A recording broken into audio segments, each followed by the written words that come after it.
Hello and welcome. So, today I want to talk about how feminism is absolutely based on garbage data, okay?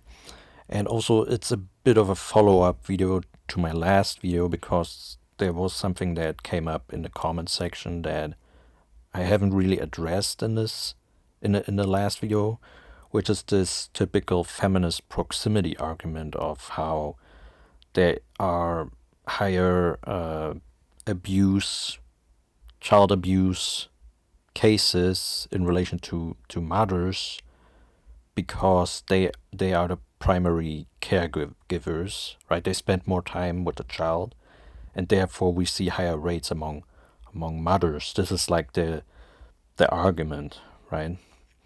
And on its surface, this might seem reasonable to some extent for some people, right? But let me just explain why this is wrong. Because we have data on single motherhood and child abuse, and we have data on single fatherhood and child abuse, right? So we can actually make the comparison where it has literally nothing to do with proximity, right? Where we actually have an apples to apples comparison, right? So again, here is the calculation. So we have, and by the way, the data comes from Statista again. I've showed this in my last video, right? So we have the regular mother only and father only data, and then we have the single mother and single father data also here with mother and non-parent, right? This could mean anyone who lives in that household, basically, like I don't know, boyfriend or whatever, right? And father and non-parent, right? So we see over 29,000 cases here in the mother-only household, right? And then over 5,000 cases in the father-only household, right? So we need to calculate then the abuse rates respectively per 1,000. And this is how we do it, right? So rate for mothers and these over 29,000 cases divided by the single mother household population, right, which is like 14 million, okay, and times 1,000, and that gives us 1.97 cases per 1,000. And rate for fathers and non-parents, single father household, same principle, 5,300 something cases divided by the population of single father households, which is 6.5 million, times 1,000, and it gives us 0.83 cases per 1,000. And then you can also adjust these population sizes because there are more single mother households than single father households, so we can adjust the father households to a population of 14 million something, right? And that's how you do it, basically, right? You multiply these 14 millions to the fraction here of 5,300 cases divided by 6.5 million. Okay, and then you get this number, and then you divide it by the new adjusted population size, which is the 14 million, and then times 1,000, and it gives us basically the same number, 0.83. Okay, so again, even after adjustment, the rate, the abuse perpetration rate, or the victim rate in relation to single mother households is higher than for the single father households, even after adjustment for different population sizes. Okay, so this proximity argument that feminists like to use doesn't make any sense, right? It is still the case that mothers, regardless of proximity, have higher child abuse rates. Okay? And interestingly, there's also this paper which actually compares the effects of single mother and single father families on youth crime. And it basically finds that single mother households have a more or stronger conducive effect on youth crime than the single father households, and that economic disadvantage has only limited explanation power in regards to this, right? So it cannot really explain that relationship. Okay, so this data shows us that the majority of child abuse is done by mothers, okay, regardless of proximity or primary caregivers or whatever feminist excuse, okay? So, with that being said, now obviously I want to also say that I'm, of course, in favor of the child being with both parents, okay? Just want to make that clear, okay? But I just have to counter this anti father propaganda that someone like ex-patriarch produces, okay? And speaking of which, I found this interesting video here by someone called Million Dollar Renter or Desert of Oz. And he also calls out ex-patriarch on his lies regarding child abuse and mothers. Let's listen to this for a bit. In my video correcting your stats, I used the latest 2024 report from the DHHS on child maltreatment. Now, I've showed in my last video how he misrepresented this report, right? Which is based on data from 2022. And in correcting me, you cited the centerforresearch.org, specifically this paragraph. But where do they get their data from? Oh, also from the Department of Health and Human Services report on child maltreatment from 2009, which uses data from 2005. If what you were saying is accurate and valid, why are we ignoring the current data? This is the second time that he's lied and presented it as data, and I'm going to try to be nice, but watch both of his reactions to both of my videos. Here's what's going on. He responded to one of my videos where I say that women are more likely to abuse their kids than men are likely to abuse a woman sexually, right? So I did that data from multiple different studies and extrapolated that data. Sure, it might have seemed like a reach, but then his response was that men actually abuse kids more, is what he was trying to prove. Well, he showed the 2022 study for child maltreatment, women abuse kids more than men. But then he tried to creatively adjust his data. He said, well, even though men abuse less kids than women do, there are less fathers than there are mothers in the United States. But the data he showed wasn't mothers abusing kids and fathers abusing kids, it was women and men. Right, so like I've shown in the last video, right? Ex-patriarch actually did this multiple times, it seems, right? He used this data here to say, look, this is the mothers and this is the fathers, even though this is completely different data. This is just hilarious, right? And it shows you that the video that I responded to was from 2 weeks ago, right? And this video here is it's older, I think. It's a couple of months old, I think, right? So ex-patriarch is just a liar. He lies continuously, right? And blatantly, and he doubles down on his lies, right? And I've noticed that he actually has a big following on TikTok, okay? Which means that he actually is very harmful in terms of his reach because he produces propaganda against the men's rights movement, okay? For example, I saw a video where he lied about Aaron Paisy and he wanted to cast doubt on the fact that she was threatened by feminists and basically chased out of the country, right? Chased out of the UK, right? And he wanted to say that this is just some misogynistic myth, even though Aaron Paisy actually confirmed this in multiple interviews, right?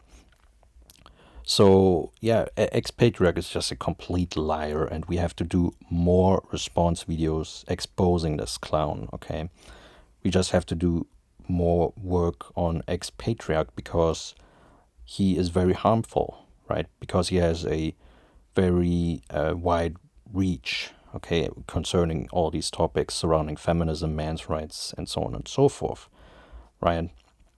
So I want all members of the pro male collective to look at his TikTok channel and do response videos or something, right? Or blog posts, whatever, right? Debunks, whatever.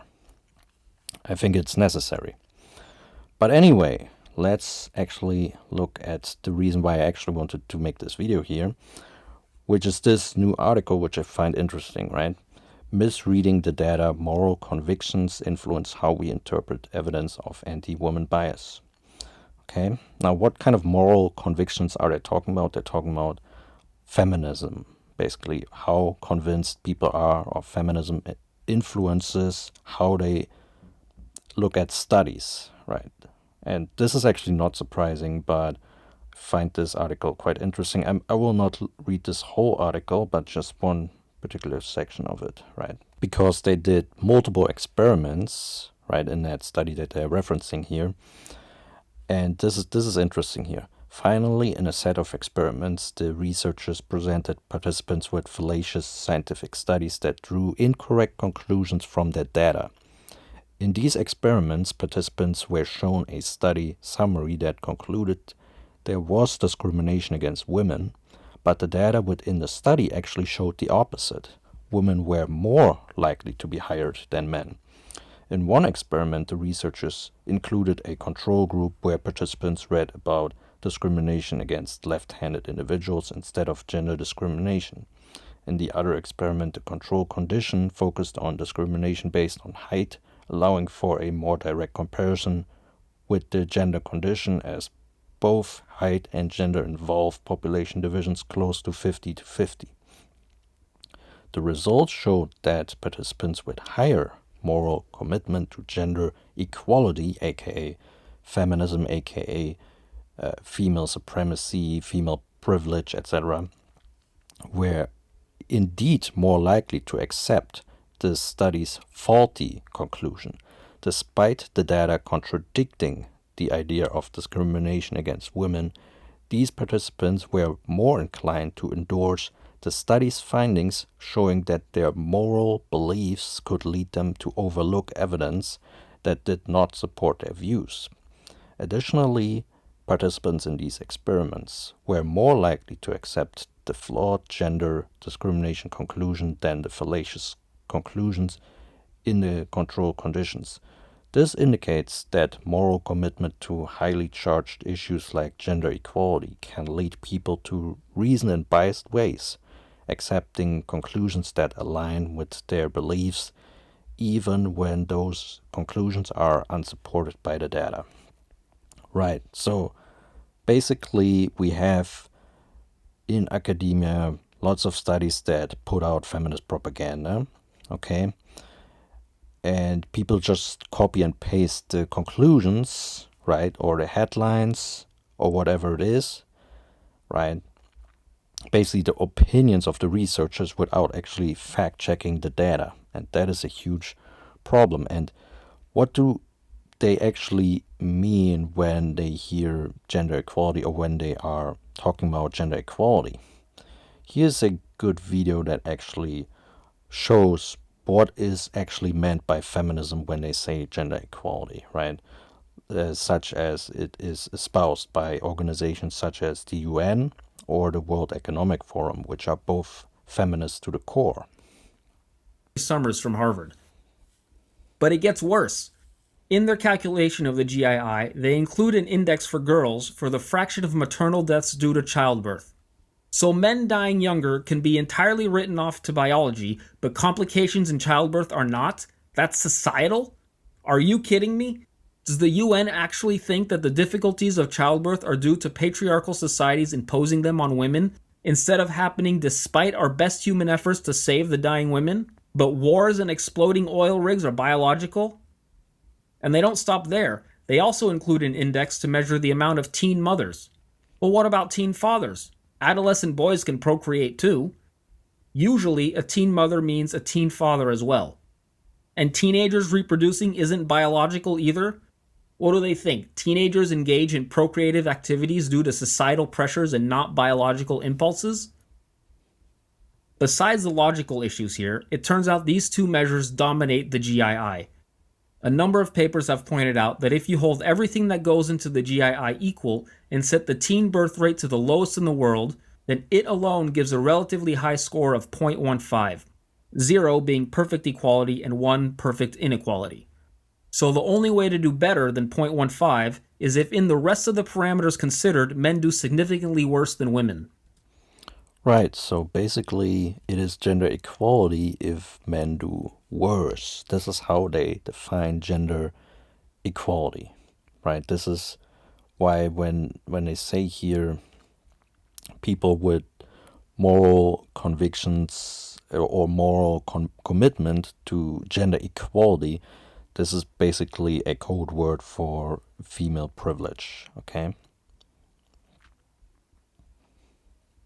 And if we look at the 10 most equal countries, we see that their scores are well below 0.15. But because of these two female-only parameters, the GII incorrectly indicates that women are still doing worse. All of this is just the tip of the iceberg. Let's take a look at what the report actually says. It's almost 300 pages long, so I can only go over a few points, but I encourage you to read it and see for yourself the endless set of bending over backwards, goalpost moving, and mental gymnastics to portray women as victims at the hands and mercy of men. Not to mention the series of meaningless, geometrically appealing figures connecting random virtues and concepts. Can anyone explain to me what on earth these figures actually mean? Then they come up with brilliant solutions like this one. Encouraging the promotion of zero-tolerance laws to end violence. Oh, thanks, Mom, for ending world violence with a simple wag of the finger and a reminder that violence is bad, okay? Yeah, this is just they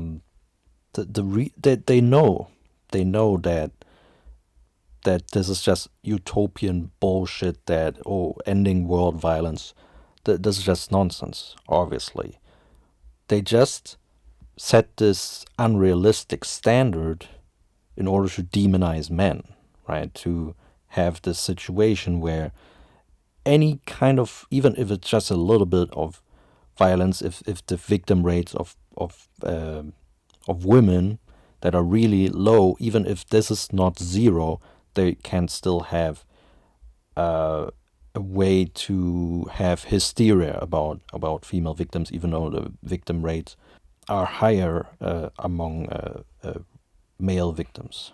Now, the main topic of this article here is women in STEM, as it seems, okay? And obviously, when we look at this data here from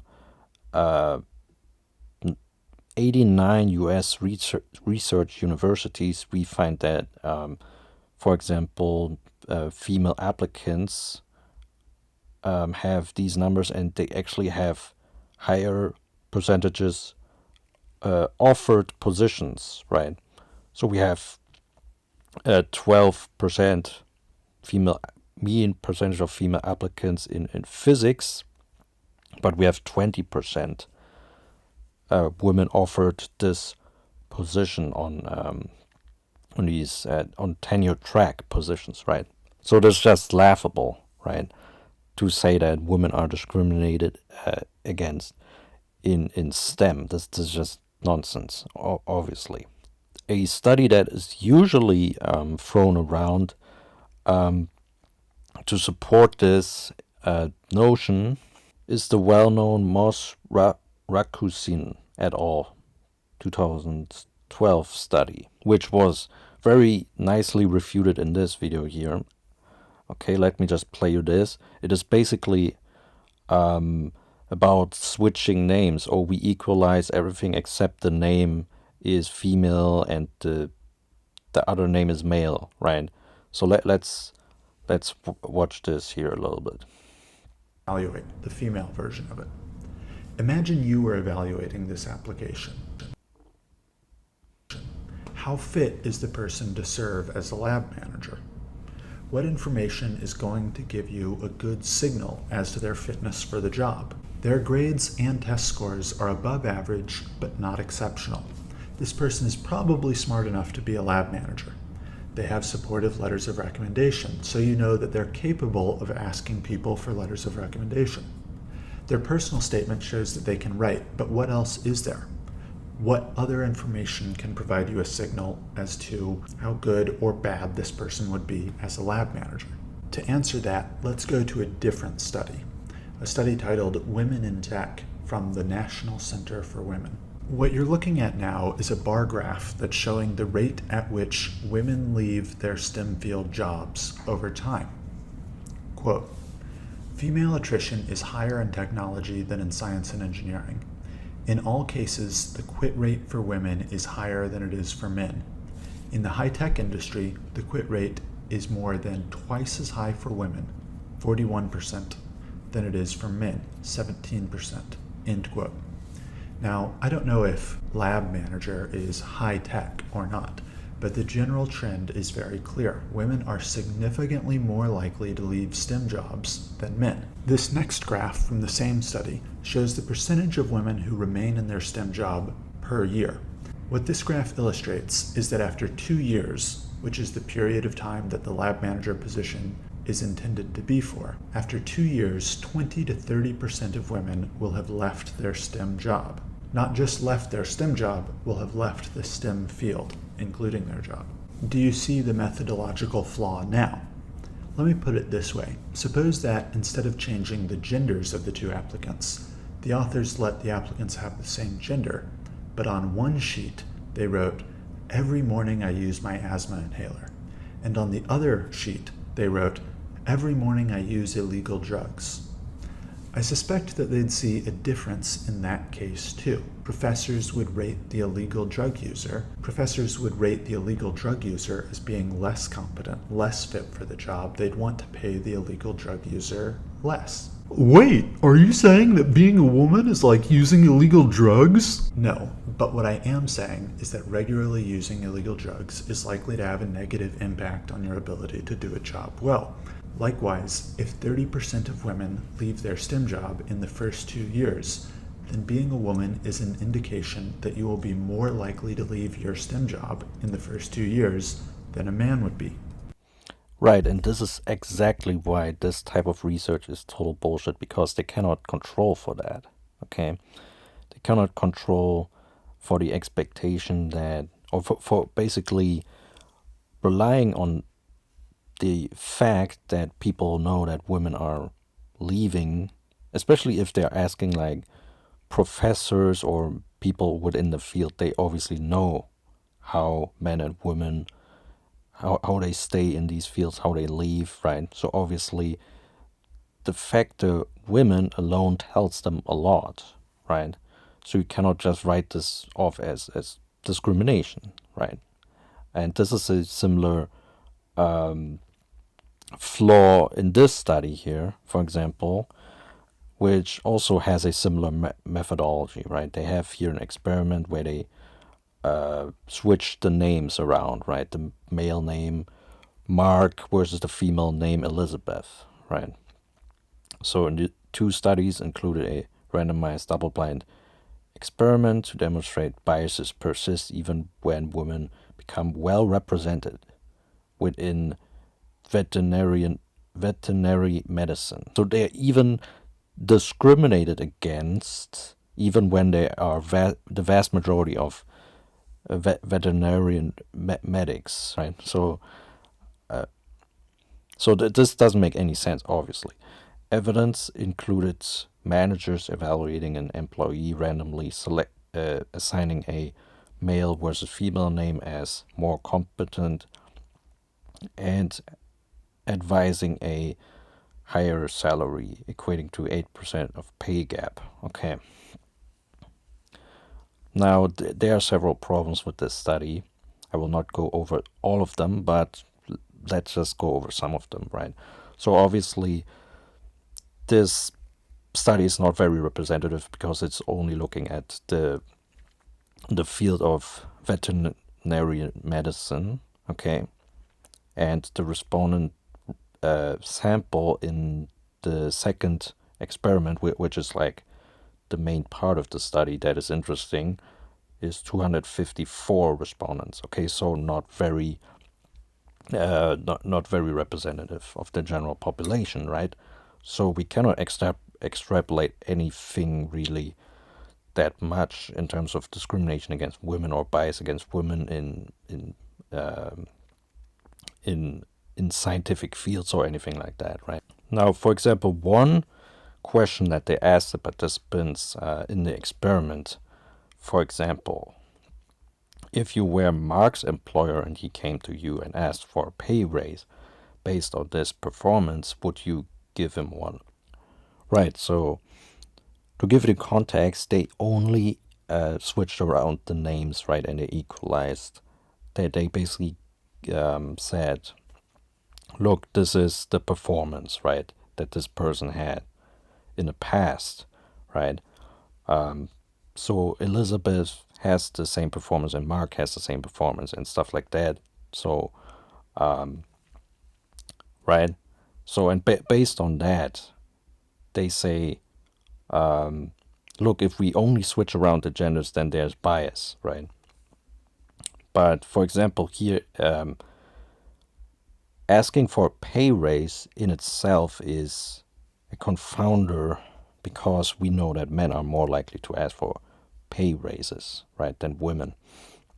So if the question was if you were Elizabeth's employer and she came to you and asked for a pay raise, and if then the question was if the pay raise was not occurring in this scenario, right, this would just be a reflection of them not responding that much if the applicant or if the woman is not very persistent, right? So this is a confounding factor because these two genders inherently have different rates of asking for pay raises. There's also differences between the genders in this particular field in a lot of ways that were not controlled in the study. From this paper, Career Transition Plans of Veterinarians in Clinical Practice, women veterinarians, associates, and those with less experience exhibit higher burnout rates than men, practice owners, and or those with more experience. The economic impacts of burnout are significant and often measured through turnover and a reduction in hours, a reduction in working hours, or even the intention to reduce one's hours because of burnout can lead to lost revenue due to an increase in medical errors and poor patient outcomes. Right, so this is one confounder, okay. And here also the paper Gender in Veterinary Medicine. Authors of an American study asked early new graduates about practice ownership and discovered that the majority were interested in owning a practice, so more men were interested in owning a practice. However, the study also demonstrated that over time the desire for practice ownership decreased, particularly among women.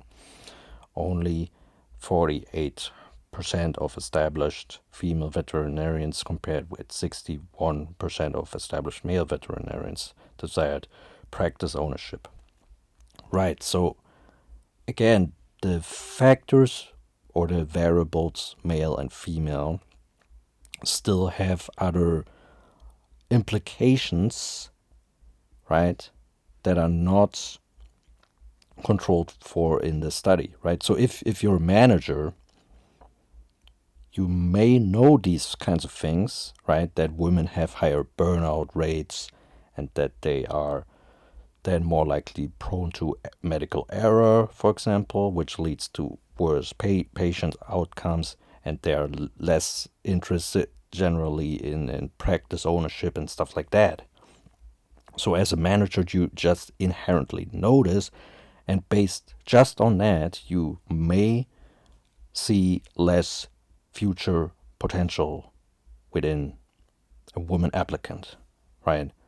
For example, okay, this is a confounder that is not controlled in the study, therefore it cannot give us any conclusive evidence on whether or not there's bias against women within that field, right?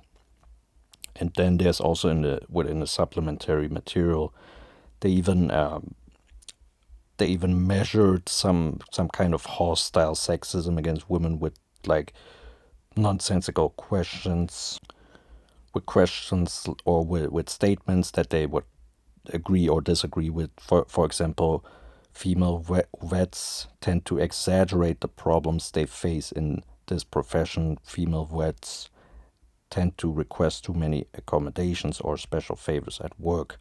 So strongly disagree or agree. If you were to agree with these statements, then this would be an indication of hostile sexism or sexist attitudes towards women in this profession, right? And this was sort of used to see whether or not these evaluations in this experiment were rooted in bad beliefs about women within this profession, right? Which is obviously nonsense, because it could be the case that female vets exaggerate problems, right? Agreeing with this statement is not a sign of hostile sexism necessarily, right? They just arbitrarily decide that this is a standard for that or something, right? This is just arbitrary nonsense. So yeah, this study is an absolute failure, and it just shows how bad feminist research actually is. Okay. Then here's also a great article on Nintil, which shows many studies that supposedly show bias against women in STEM, and just critiques them very, very nicely. Okay, I will link it in the description.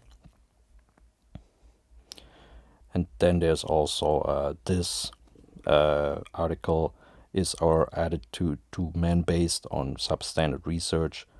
Okay, also very good article where they showcase that a lot of these gender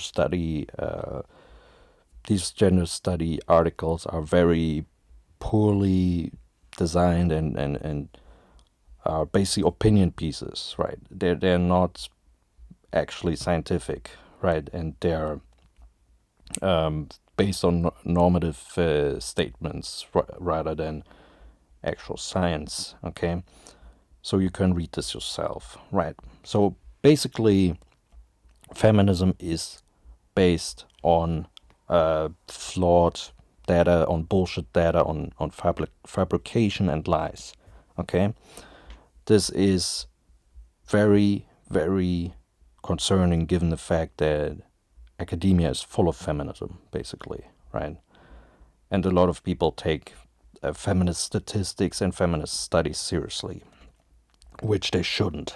They should fact check these kinds of things and critically analyze them. Thanks for watching.